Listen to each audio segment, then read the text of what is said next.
So last Thursday, the Center for American Progress, CAP, a think tank that was funded by former executives of corporations such as Walmart, Goldman Sachs, and Bank of America, released its healthcare proposal under CAP Health called Medicare Extra for All.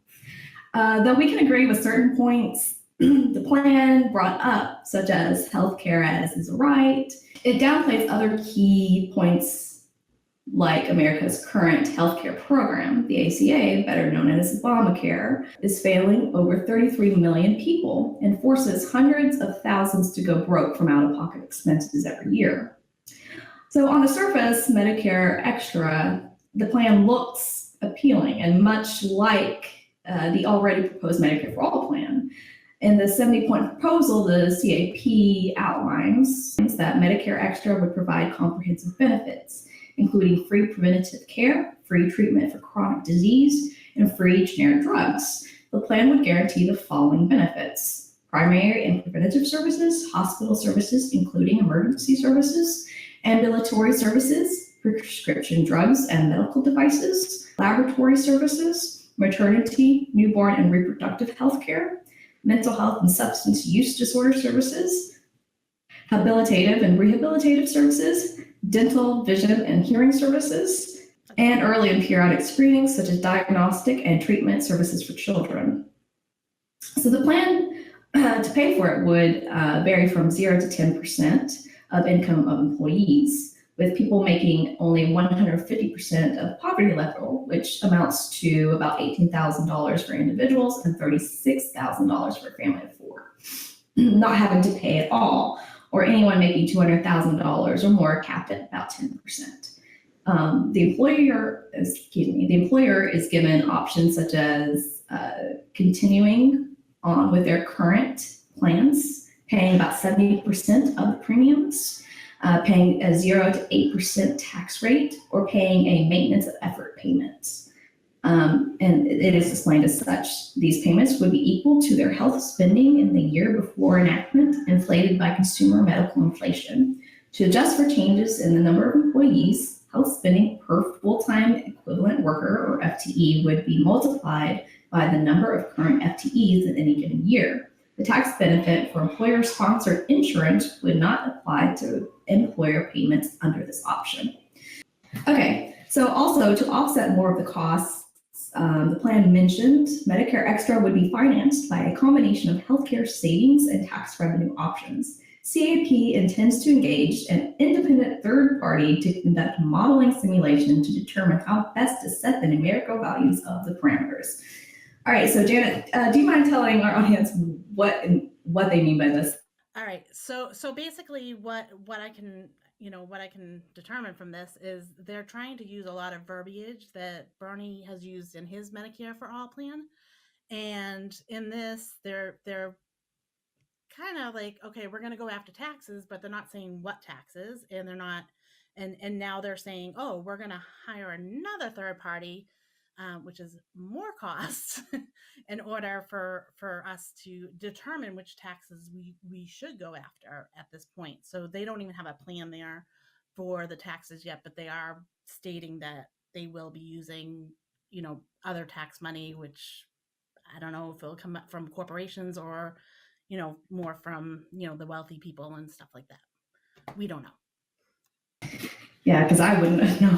Okay, so in contrast, back in September, Medicare for All's plan gave a figure of 4% tax rate from the employee and about 7.5% from the employer, with protections built in for small business owners. The rest of the cost outlined would come from other means, such as one-time tax offshore, such as a one-time tax on offshore profits, a fee on large financial institutions, closing the Gingrich-Edwards loophole, and other taxes on the rich and big corporations. And you can find a link to both of the financial coverage plans in the description below.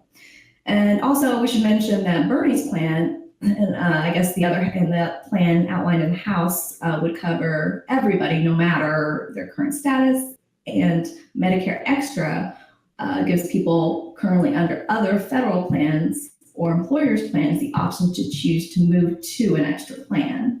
So those plans include Medicare, Medicare Advantage, TRICARE for active military, Veterans Affairs, medical care, or the Federal Employees Health Benefits Program, or FEHBP. Individuals who are eligible for the Indian Health Service could supplement those services with Medicare Extra. So both plans would still allow for those who choose to supplement with private insurance plans. In 2016, on average, people spend about $10,000 a year on healthcare. The median individual salary in 2016 was about just over $31,000. So you can see the significant savings in both plans that are available here. Okay, so why not Medicare Extra? So as I stated, on the surface, it looks pretty good, but as you dig into the wording, it's pretty obvious that this plan is not a single payer one. It's more of a privatized plan, akin to, I guess, the ACA that we have now. The Medicare Extra proposal reads, Medicare Extra would be financed by a combination of healthcare savings and tax revenue options. CAP intends to engage an independent third party to conduct modeling simulation to determine how best to set the numerical values of the parameters. So in reading further, it seems that the CAP itself has already come up with their own independent third party named the Center of Medicare Extra to fill this role, as Janet, you were describing earlier. So a week before this proposal became available, another group, US of Care, started pushing their own agenda. Many people behind this project have ties to Big Pharma and private insurance, and lo and behold, CAP's chairman, Tom Daschle, a healthcare lobbyist, is also involved. So this begs a question as to why we would continue to leave our healthcare in the hands of privatization when they are fully admitting we have a plan in place that would remove much of the costs by expanding the most well-liked program in America, which is Medicare. A plan a third of the Democratic senators already support. In a recent poll, single payer had a slightly majority of support of all Americans at about 51%, but a high majority of Democrat voters supported it at 69%. This support seems to be only growing by month, as more people are informed of the facts, especially when you can cut through the propaganda, the rhetoric, and show them how a plan like Sanders' Medicare for All actually would save Americans money. If we want to continue to tout ourselves as the greatest nation on earth, our government needs to be listening and taking care of its people. We could start by making sure everyone has healthcare and not the financial worry or burden that comes with our current system, or allowing opportunists to melt the system for more money. All right, so I had a couple of points I wanted to make. Basically, this whole, I don't understand why we need a third party. I don't understand this. This is not like, they're trying to take over Bernie's plan, which they've complained about for a few years now, like 2 years of him pushing for, this Medicare for all. And then once his plan came out and he like said, okay, this is how I plan on doing it. These are the taxes I'm going to go after. They just basically, I don't know, they are now just trying to reword everything and make money off it. That's how I feel. I mean, that's what it looks like to me. It's, that's the other thing is it's circumventing the single payer to it, which was the biggest thing on Bernie's plan. I'm currently on Medicare myself, and one of the reasons why I keep pushing for Medicare, one of the main reasons is because I believe everyone should have health care, but the other reason, like one of the reasons why it would be good, is it would actually help me. It would help everyone on these government federal plans, because we'd all have the same plan. So then you get that buying power on the discounts. And it's without that, with giving employers, employers like the option to still buy into the, the private insurance, and then maybe, offer this too, or totally just offer this. Um, it's, it's just ridiculous. It's not going to end up saving people money. Just like this afternoon, I came across an article from Guardian where the writer, called it voodoo economics, which, he got deeper down into, we're just spending too much on the overhead. That's what we need to get rid of. And bringing in a third party, especially a third party that they're already, deciding this is the third party, it's us. We're going to take care of this. They're all looking to still make money off people, and that's just not right. I mean, no one should be making money off people like that. Especially when it's life or death. Exactly. Because this is not something that really should have been in the private market. Now that we have modern technology, especially now that we have modern technology to actually that has cut down the costs in every other modern nation in the world but ours.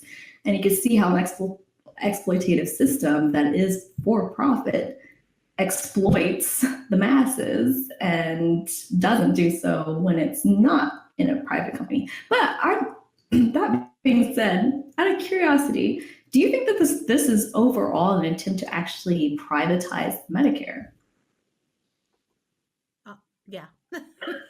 I mean, yeah, there's no doubt. I read over this plan like I think 7 times now, and the more and more I read into it, I'm just like, yeah, they're just looking to get money off of us. I mean, they're not like I don't know. They want to make the insurance companies happy, and they're trying to keep the insurance companies happy. And we don't, we wouldn't need, the insurance companies if it was all run by the government. And but that's not to say that the insurance companies wouldn't be making money, because there would be people that would pay in for extra insurance. My relatives up in Canada, they have, supplemental insurance that they carry, and they're allowed to do that. And there's some rules that go with the supplemental insurance, like my cousin had to have surgery, so he couldn't leave the country for 3 months. But there's things that go along with it, but that's their private, that was their private insurance that makes that happen. So I don't see where like every other freaking country has, healthcare for everybody. And it's all these countries, European countries and everything, are helping fund it and not making people go broke because they're sick. Like you're totally telling the sick people, like, it's your fault for getting sick, and a lot of times it's not our fault for getting sick. I think that the part of the discussion with that people miss a lot is the religiosity of services, and of pushing blame onto people in the name of religion, which is an age-old tactic, but it's worked so effectively for years. Why stop now, right? Because if you say, you weren't Christian enough and that's why you got sick, okay, well, everybody's going to get sick and die at some point. It's a matter of them having a curable illness or an incurable illness, or them never getting a diagnosis to begin with. So people die of heart failure, which is probably a culmination of things that go wrong in the systems, in the heart and the body and things like that, that is out of people's control. People die. That's the part of being mortal beings. And to blame that mortality on the person is ridiculous, because we were all born to die, right? That's the sad truth of the matter, but that is a truth that we have to live with. It's just a matter of, okay, do we want that death to be peaceful? Do we want it to be sooner? Do we want it to be later? You know, if we have a curable illness, that by all means, we have the technology to cure it. And don't make them have to decide whether it should be cured or they should die, so that they don't put a financial burden on themselves and their family.